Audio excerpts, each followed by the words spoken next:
Well, hello, welcome to chapter 4 in AP Statistics. Today we're going to start talking about how we're going to design samples. Okay, how do we collect data? So far we've been talking about crunching numbers that have been collected, but now we need to start talking really about how do you collect them properly? Okay, do you just call up your best friends and ask what's their favorite color? Or do you walk around and randomly sample places? How you collect data is really important, okay? So our first objective is I want you guys to be able to identify the population and a sample in a statistical study. It's really important that we remember that careful design of data production is the basis of all statistical inference. Okay, a population is the entire group of individuals that we want information about. Okay, keep in mind it's not human population. You are used to like the American population or the population of New Jersey, but it could be if we are Crayola and they want to analyze the quality control of their boxes of crayons. Maybe they pick the 64 pack of crayons and it's every single 64 pack that's made in an entire year. Okay, if the year is the time span they're looking at. Okay, or maybe it's every single 64 pack of crayons in a day or in a month or in a week, whatever their timeline is. Your sample is a part of the population that we actually examine in order to gather information. There's no way you can check every single box of crayons. It's not efficient. There's no way that you can pull every single kid at Seneca. It's not efficient. Even bigger, every single high school student in New Jersey. No way. It's literally impossible. So instead of collecting a population, we're going to collect a sample. Now, when we collect a sample, okay, instead of studying a population, I should say, we're going to study a sample. Now, we can use sampling to figure out, all right, it involves studying a part in order to gain information about the whole. So we can use sampling to collect a sample. If you are collecting information or contacting and getting data from every individual in an entire population, that's called a census. The American census is going on right now. And in normal times, it'd be so different because they would literally be sending people to houses to collect information about the census. If you don't fill it out, they're going to come back to your house. If you don't answer the door, they're going to come back to your house. They're going to keep mailing it to you. This year, they moved the census online. It's done every 10 years in America. It's super interesting.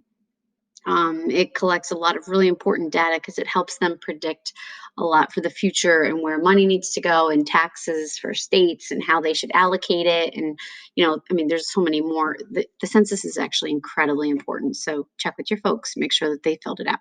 All right, so what we want to do is we want to first identify the population and the sample in each of the settings, okay? And then we need to say, was the data collected a sample or was it a census? So the student government at high school surveys 100 students at their school to get their opinions about the change to the Bell schedule. So we want to figure out what was our population, what was our sample, and then did we collect a sample or did we collect a census? All right. Actually do A and B, and then let's talk about them. So I've got my answers here. The population would be all students in the school. The sample would be the 100 students that they surveyed, and this was a sample. Okay. Here, the quality control manager at a bottling company selects a sample of 10 cans from the production line every hour to see whether the volume of the soda is within acceptable limits. Population is all cans produced in that hour. The sample is the 10 cans inspected. And I want one of you guys to remind me in class, whenever we have class next, to talk to you about Ben and Jerry's ice cream. It was so interesting. We went on a tour. I'll tell you in class. It's great. Okay, so now let's talk about problems that can occur. Our second objective is we want to be able to identify the impact of voluntary response, convenience sampling, under coverage, non-response bias on sampling. All right, how can these different methods or mistakes lead to bias? When people collect data, there are lots of problems that can occur when sampling is done.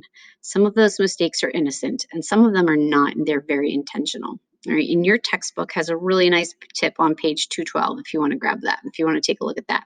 Now, these are terms that you have to memorize with their definition, but it's not like, can you regurgitate a definition? It's, can you identify what type of sampling or bias this is? Okay, so it'll be like, here's a scenario, which of these is the right type of bias? So first you have voluntary response bias. okay? That's when it consists of people who choose themselves by responding to a general appeal, okay? This is the type of sample, like if you hop on a website and the sample pops up, like a question, will you answer a few questions? You choose yes or you choose no. If you choose yes, you're voluntarily responding. Usually this is because people with strong opinion people are going to respond, right? You're not going to say yes and take time out of your day to complete this survey if you are neutral, most likely, right? If you're on CNN and it's a pop-up poll about gun control, people with very strong opinions are going to respond. Whereas if you're on Fox and the same survey pops up about gun control, you would have very strong opinions responding to that.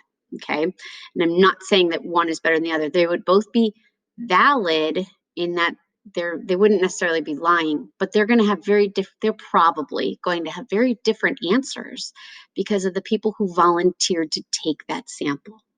Whereas if you ask people in a generic store, ShopRite, okay, and you ask every fifth person in ShopRite their opinions, you're not having them volunteer based on their prior background, okay? Call in, text in, internet polls, the sample at the bottom of Wawa, the gas receipt, there's a survey you could do. That's a voluntary response. Convenience sampling is absolutely atrocious and should never be done, but it's done all the time, okay? That's when it's a sample when they choose individuals that are easiest to reach. If I was the senior class advisor and I just asked my 3 classes of seniors, like, well, that's just silly. I should go out and do a better job of asking different kinds of questions. If you are the mayor of Tabernacle and you collect data just from the neighborhood you happen to live in, that's convenience sampling, right? Or the people on your street. That's not an accurate representation, okay? I put the mall, like the people who stand with the clipboard at the mall and like, oh, excuse me, will you, like answer? And they're kind of different, okay? Convenience sampling. Now, bias is a big deal, all right? So, the design of a statistical study will show bias if it will consistently underestimate or consistently overestimate the value in which you want to know. This is not just good luck or bad luck that you happen to get a lot of people saying yay or a lot of people saying nay. This is that the study was designed to create bias. So an example I have here is this. If a parent of an athlete is unhappy about the lack of a turf field, we don't have a turf field, then only asking, say, football parents is going to give you an overestimate of no. Whereas only asking non-athletes might give you an underestimate of no or an overestimate of like it's fine, right? If you want to get a different, like a no, like yes, it's a problem. That's what I mean. Like yes, we want a turf. So like you're going to get more people in that regard. Okay. If you have undercoverage is when some groups of your population are left out of the process of choosing the sample. All right. For example, if a data is collected via internet only, you're going to eliminate everyone who doesn't have the internet or who doesn't regularly use the internet. All right. My grandmother had an email account, but she was 89 and didn't use her email account, but her opinions still mattered. Okay. She had a physical newspaper, not an online newspaper. So if the Burlington County Times or the Courier Post was collecting information and they only did their research with the internet, they would have excluded my grandmother. Okay. It could also be that you are eliminating it's not just an internet only, right? It could be that you only ask males and the data really should have males and females. Or you only ask upperclassmen a question that's trying to represent something for the entire school.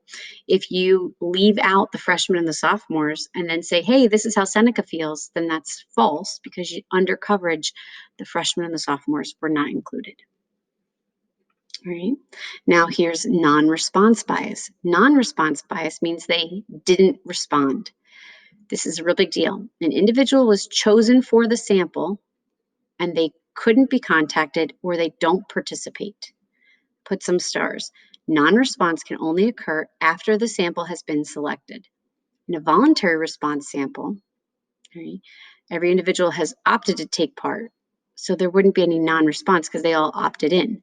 Whereas non-response, like if you have ever been to the hospital or had a surgery, they're going to mail out a survey afterwards. How did we do? And if you don't respond, they put you in the sample, and you don't mail it back means you were a non-response.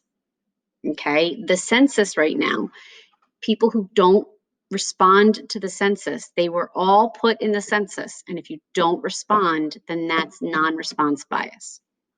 Okay, response bias is when you intentionally or inadvertently lie to the interviewer. So I put height, your driver's license, they only let you pick like inches at a time, right? 5'3", 5'4", 5'5".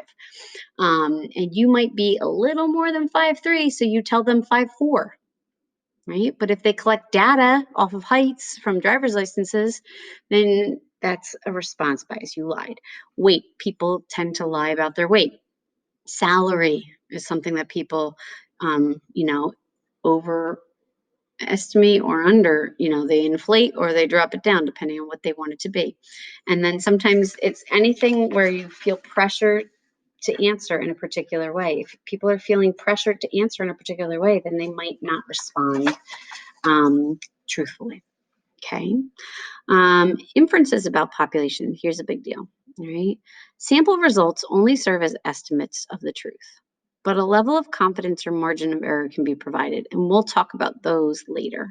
Okay. In like a few months. When you properly design samples, you can avoid systemic bias, but you can't avoid sampling error that's due to chance. There can still be goofy results, right?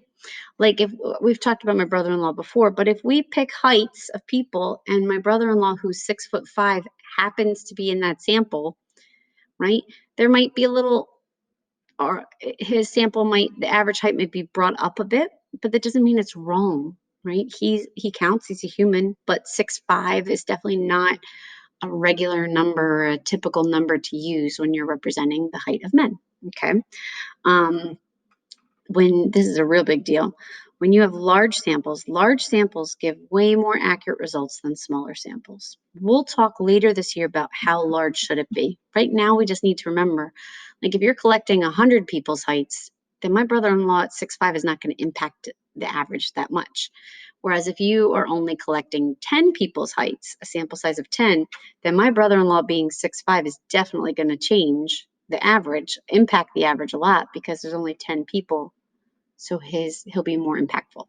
All right. So what I want you guys to do is I want you to take a look at, where to go, these couple problems, all right? 2, 3, and 4. Read through them. Okay, pause it, read through them. Try answering them on your own, picking them out. Be truthful. Pause it right now. Don't just keep playing because it's easy to do. All right. Then unpause. And here are my answers.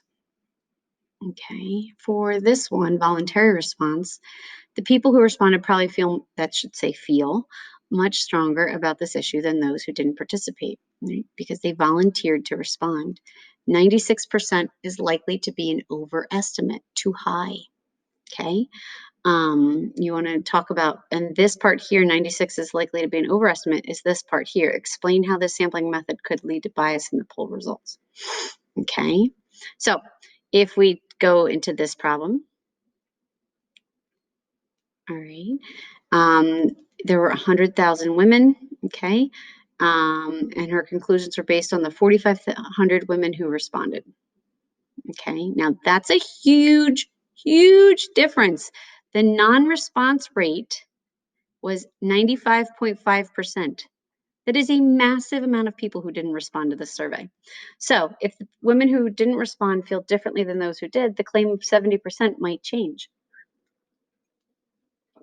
What's interesting is that this author might not have, wasn't lying when she made this claim that 70%, but there are 95.5% of people that didn't answer that question that could be completely wrong, but she wasn't lying in reporting that because they were the results she collected. All right. And then here, number 4, if we want to look at that, okay, this is an example of wording bias, depending on how the 2 different companies explained it, right? A government-administered healthcare plan, right? Something like the Medicare coverage that people 65 and older get, versus a government-run health insurance plan. Okay, they both started with government-run health insurance plan, but then this one added more. So then that would change the words. When the words can sway you one way or another, then that is an example of wording bias. Okay. So that's all the types of these vocab words are all terms are all extremely important. If you're a flashcards person, make some flashcards or jot them down on a piece of paper. If you're doing a study guide or something like that, that's fine. Okay. So now what I want you to do is I want to talk about our last objective for today is how do we get different methods, right? So there's one that's called a simple random sample. This is a big deal. All right. It's abbreviated as a SRS. It's when subjects are chosen from the population in such a way that every possible sample of the same size has an equal chance of being selected. So if we're picking groups of 3, then every single sample of group size 3, has the same possibility of being selected as all the others. Okay. Examples are calculator and computer programs. I'm going to show you some calculator stuff together in class. Mr. Zerone might be able to explain it like he uses the random calculator stuff. I'm going to show you, well, there's also selecting names from a hat. But what I want to show you is I want to show you how to use our random digits table. Okay, so this company here, this problem here, management company of a local mall, there's 21 stores. They want to survey 3 of them. So what we're going to do is you're going to grab your blue packet of charts. All right, and on the first page is this. This is a table of random digits. Okay, and you must understand how to use this table. So what happens is this is line 101. This is where line 102 starts. This is where line 103 starts. All right, and you guys are going to, like, typically it's going to tell you what line to start at, or on the AP exam, you'll just have like a chunk of numbers that they'll go through. All right, and what's going to happen is we need to decide what to let our numbers be. So notice how store number 1 I wrote as 01 and store number 2 I wrote as 02.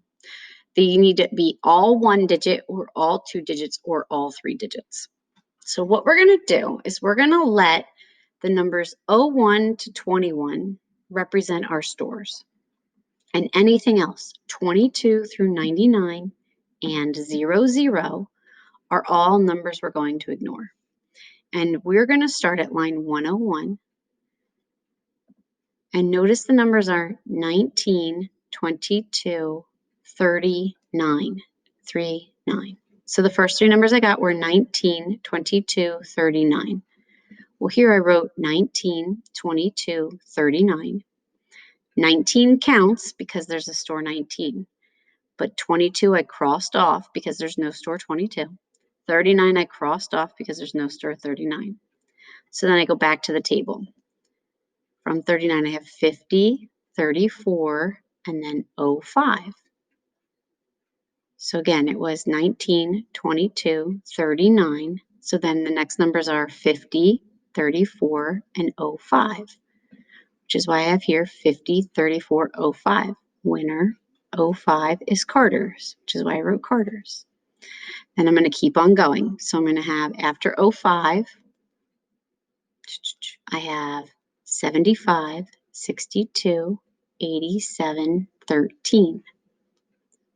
So that's why it's 75, 62, 87, 13. 13 is store number Mrs. Fields, right?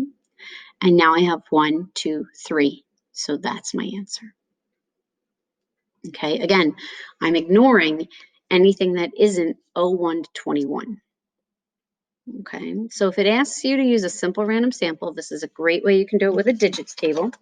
Okay, and you could do that. Now, if we want to talk about stratified, Stratified random sample, everything's going to have random in it, right? Because you always need some layer of randomness.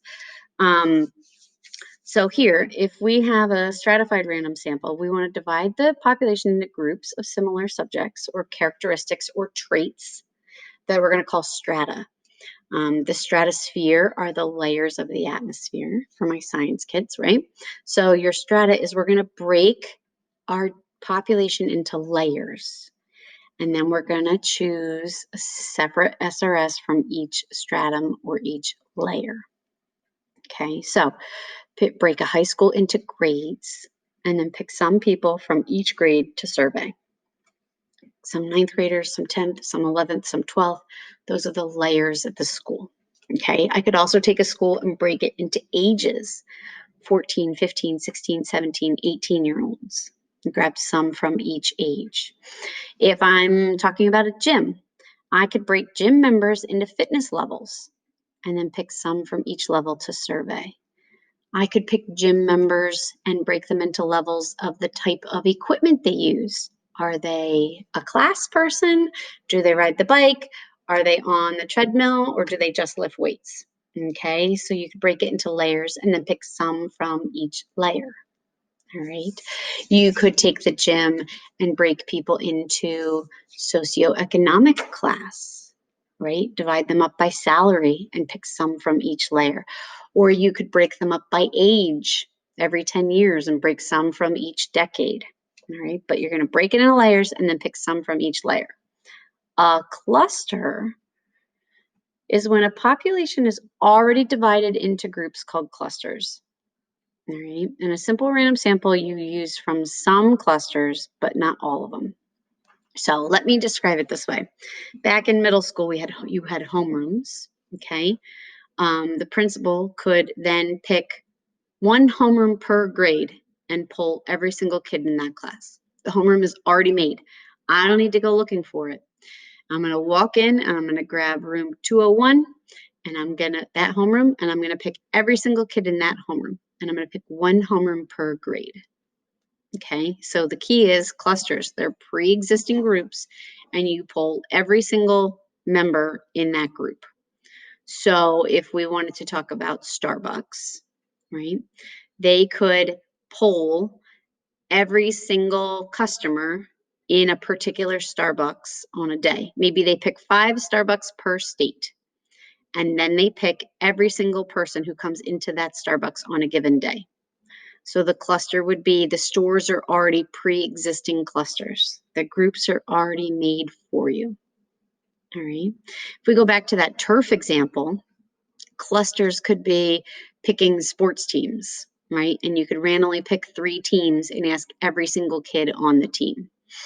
Or colleges could pick a floor of each dorm, right? Each floor is a cluster. It's a pre-existing group. And they could randomly pick floors from dorms and go every single kid on that floor. All right, because it's a pre-done group. All right, I don't need to worry about breaking it into layers because the groups are already made for me. I just need to pull every single person in that group, in that cluster. All right. So then we have systematic. Okay, systematic is really good. All right, I wrote here it's popular among scientists and manufacturing. So this is when the first item is selected at random, right, from the first K items in the frame, and then every Kth item is included in the sample. So the 10th candy bar that comes off the production line is pulled, and then every 100th candy bar after that. The 4th Ford Mustang that comes off the conveyor belt production line, and then I'm going to pick every 20th Mustang after that. Okay, I'm going to pick the 18th pill that's being manufactured for science, medical pill, and then I'm going to pick every 15th pill after that and check it. Alrighty, and then proportional is when proportional is a smart example for when you have strata. If you have layers, then, this should say SRS. I apologize. This should be an R. The simple random sample that's a proportional size to the stratum is selected. So for instance, all right, the selection of members of the Congress in the House of Representatives is a good example of proportional sampling. California has way more congressmen than Delaware, proportionally appropriate. Okay, whereas the Senate is just plain old fashioned stratified. You get 2 from each. Okay, 2 from each state. Doesn't care about how big the states are. All right. So when we go through, and I know this is a lot of content, we're going to practice. I promise we're going to do a lot of practicing. This one I'm going to explain after I show you the calculator part. All right. So a school librarian wants to know the average number of pages in all the books in the library. Library has 20,000 books. Okay, arranged by type, fiction, biography, history, so on. And the shelves hold about 50 books each. You want to collect a sample of 500 books. So for B, how could you select a stratified sample? All right. So I said that I would stratify by type of book. We want to take an appropriately sized simple random sample of each type of book. For example, if there are 1,000 biographies, right, which is 5% of 20,000, then I would select 5% of 500, which is 25 biographies. All right, I'm going to explain random integer later, but you could use a random digits table.